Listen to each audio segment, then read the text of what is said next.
Hi, I'm Vanelli, product evangelist for Skylum Software, and I'd like to show you how to make a precise refinement with the Portrait Bokeh AI tool. Now let's start by adding Portrait Bokeh AI to an image with an uninteresting background. Click the Edit tab and select the Portrait Bokeh AI tool. Now increase the amount slider to create an initial mask that separates your subject from the background.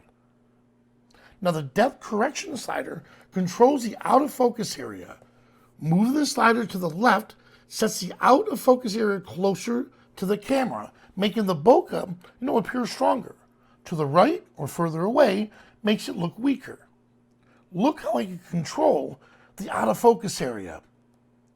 AI does a great job masking, but sometimes we want more control, especially in complicated areas, such as her hair. Now zoom in on an area you want to correct. Now to add to the in focus area, we're going to use the focus tab. Now here I want to set my opacity to a small amount, and I just want to slightly brush back to bring in the hair. Now remove the mask with the defocus selection. If you make a mistake and you want to restore the original AI created mask, use the restore tab. Now let's adjust the look and feel of the out of focus area with the background slider. Moving it to the left is going to give us a nice rich background.